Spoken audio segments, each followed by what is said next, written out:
Hi there. It's Sunday and another episode of Why Australia. Sorry, a few last minute adjustments. Let me just take on here. I want to just say welcome to everybody, whether you're a new viewer or a old viewer. I am happy to have you here as I share pieces and facts about Australia with you. Each week I've been coming on Sunday afternoon to share my passion and love for this destination. And so to get started, I am Lisa Rossmeissl, owner of Boomerang Escapes and certified Aussie specialist with Australia Tourism. And I have been certified with them now 10 years. And this is my specialty in the travel industry is custom designing vacation itineraries specifically to Australia, but I also cover New Zealand and the rest of the South Pacific as well. Due to their nature, I'm just going to see here. It said we were live. As you know, I want to just check at any time if you have questions about something I'm sharing today or questions in general regarding Australia or travel. Please use the comment section below the video for that. And I will be happy to get back to you. I'm going to try and pull it up here on another piece to see if I can see anything. All right, looks like I've got it up. Oops. Let me just, 1 second. Yes, it looks like we're good to go. So I'll just set that over there. So today's episode, we're going to diverse. We spent a lot of time down in Victoria for most of the season. We went to my favorite animal, the koala, last week. And today, speaking of favorites, I wanted to share probably one of my favorite, if not favorite, Aboriginal experiences.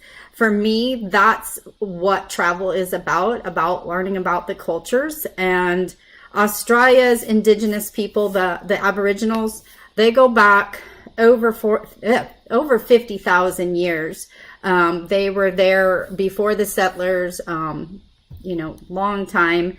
And it's just really interesting. There's different tribes based on different areas. They, of course, use different weapons, languages, depending on what part of Australia they were in.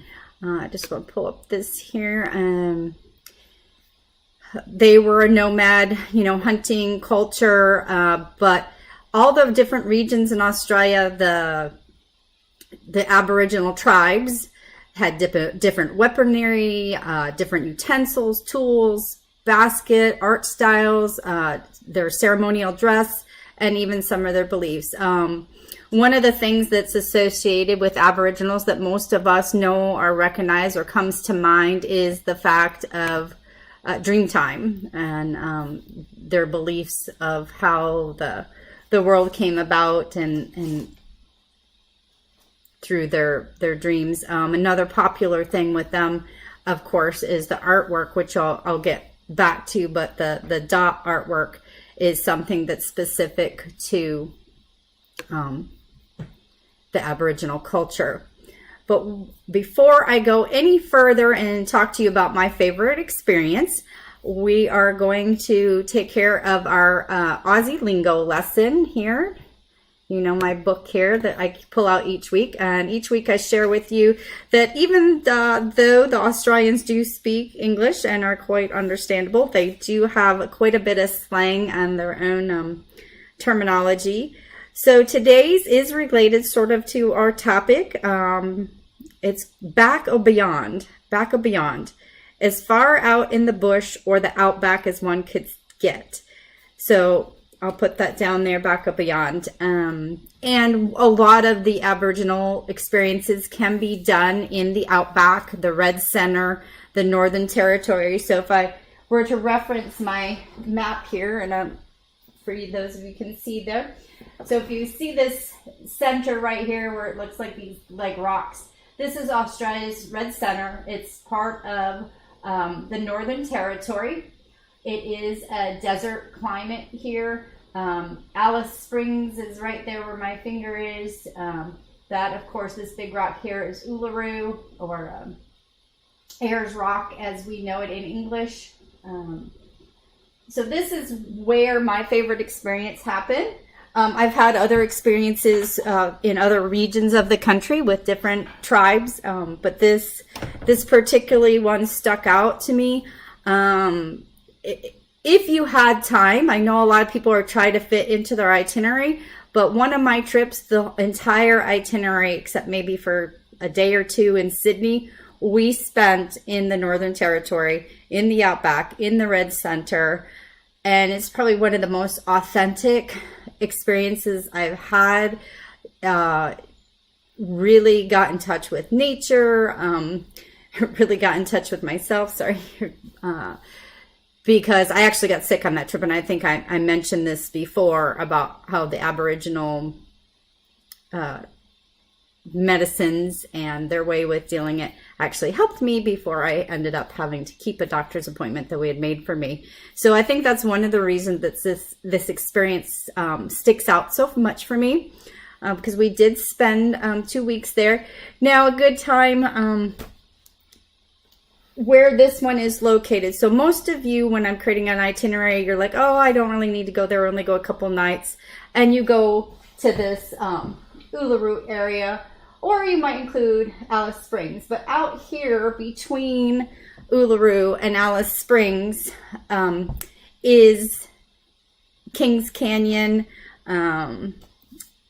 And this particular experience would be something that you would do in between the two locations, between Uluru and Alice Springs, because even this Aboriginal tour and experience that I did it's like 5.5 hour drive still from Alice Springs. So it is out there. It's like road that just goes and just road.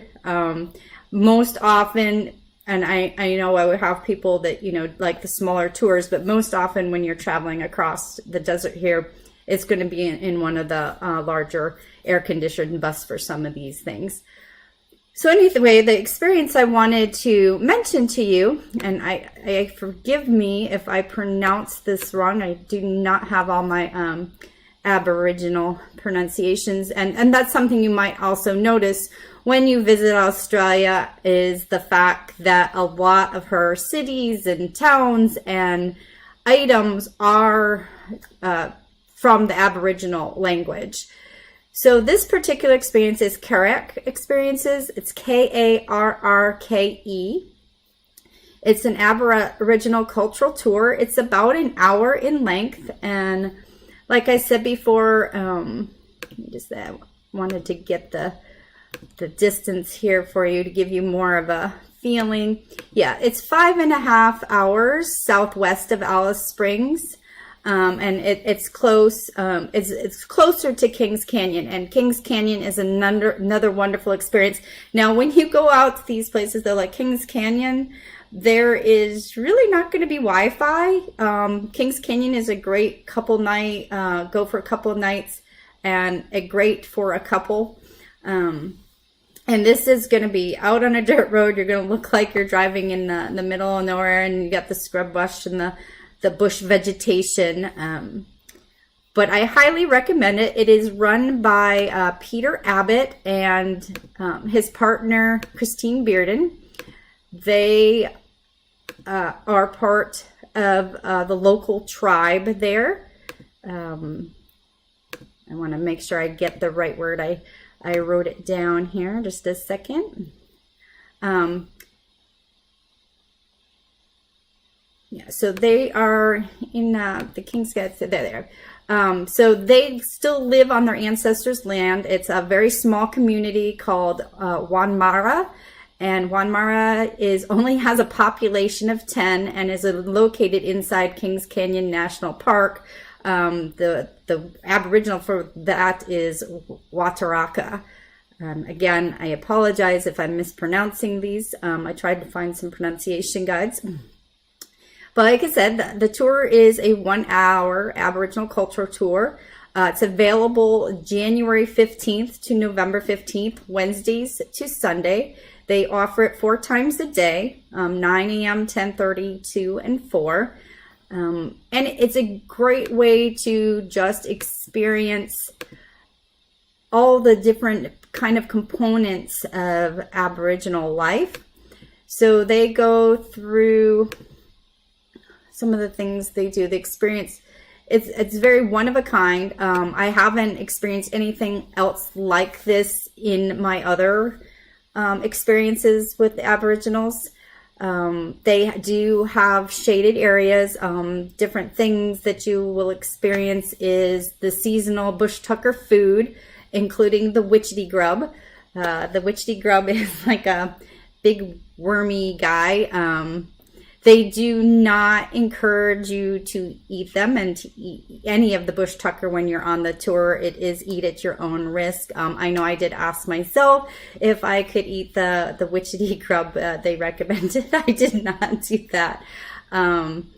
They will have edible tree seeds, grass seeds, and the grinding stones, and they will show you that. They will do an explanation of the Aboriginal dot painting in great detail. They also have the paintings available. I did buy one from Christine myself that I believe has the banana leaves. They will do, they'll have the local wood-made Aboriginal artifacts. Of course, you know, the boomerangs that you see, but boomerangs aren't just for throwing. There were boomerangs that were weapons. There were boomerangs that were used to make sounds like clack them together. That was a signal for calling people. Then there, you know, so they had a lot of different uses, and other, of course, wooden weaponry as well. They have a great, this is probably one of my favorite parts, display of various and other seeds from the region, but they're like painted and used for jewelry making. And so you had all the things down there, and you could see the women making the jewelry. Probably the coolest experience for me, as I mentioned earlier about that I was sick when I visited here, is they go over the bush medicine plants and their uses by the Aboriginal people.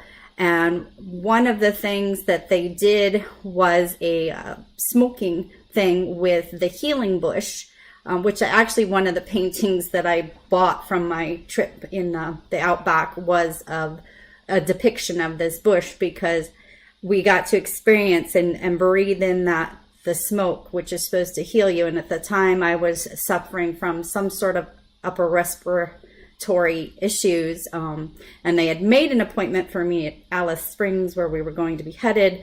But by the time we were, you know, within a day of it, I no longer needed to see the doctor, and I think it was between this and a medicinal rub that I received from the Aboriginals while I was staying at Uluru. So it just everything, like I said, for me to learn about this. Photography, of course, is welcome. I will look up, I can't remember if I've actually written an article about my experience here, but I definitely have some photos. I will try and share those in the comments below. You're not allowed to do any filming or any voice recording, but photography is completely welcome. Things to be aware of course, this is the desert, so it's going to be very warm in the summer days, which is December and February. You want to bring fly net, cool and comfortable clothes, closed-toe shoes, water bottle to stay hydrated, sunscreen, a hat. During their winter months, June through August when they're open, it does cool. It does get cool for yourself. You know, and I'm trying to think. So I was there in, I want to say the October time frame maybe, or was it August? But the days were quite nice, but definitely the temperature dropped at night. And of course, don't forget some sort of camera device, whether you're using a regular camera or your phone. They do now have shaded areas to provide seating to keep you out of the sun. It's a complete walking tour. You do an immersive experience, but you do walk around, but then there's different stations where you'll sit down. So you'll sit down and learn about the painting. You'll sit down with all the different seeds where they show you the jewelry making. You'll have another area where we go over the weapons, and you'll go through and he'll point out different plants as well and tell you the Aboriginal name for them and then what the common name is. It's lots of smiles, lots of information. And again, like I said, you have the opportunity to purchase some of their wares afterwards. It's affordable. An adult price for this tour is $65. Again, it is something that you can pre-book ahead of time, so I can make arrangements to include this. If we're going to do a longer experience, you would need to do a longer experience in the Northern Territory. It wouldn't just be your 2 nights in Uluru, which is often what I get requested, but I highly recommend a longer stay. I think I've been sharing that throughout these lives with you, throughout my Why Australia, that you have to think in the back of your mind, I'm going to come back here because I'm going to tell you, you're going to fall in love with the place. I have no doubt of that. I don't think I have had anybody come back and tell me they didn't want to go again and that they were more impressed with it than they ever thought they would be. And each region, you really can do most of those highlighted experiences and really get that in-depth immersion. And truly, this region is just so different from anything that I have experienced here. So that is kind of today's thing in a nutshell. This was my favorite. Of course, if you want to get Aboriginal experiences in other parts, we can certainly recommend that if you're not exploring all of it, if you're staying to the East Coast, depending on what state or territory that you choose to visit. I did mention a few weeks back when we were talking about the Capital Territory, there are some great museums there that really go through the Aboriginal history and have just a fantastic display of Aboriginal artwork. So that's it. I will check the comments below for any questions. If not, I will go search my files and pop down some shares. Just want to let you know that next week I will not be coming live, and I will not be doing a pre-recorded. Next weekend is Easter weekend. I will be celebrating the holiday with my family up in Vermont. So I will actually be taking the weekend off, but we will continue the following weekend after Easter. Why Australia? For any updates, please watch the Australia Travel Expert page, or please watch the Boomerang Escapes Facebook page. Join our weekly newsletter. All you have to do, just give me a mention in the comments and I'll hook you up with that. All right, enjoy the rest of your Sunday. This is Lisa Rossmeissl with Boomerang Escapes, your Australia travel expert. Take care.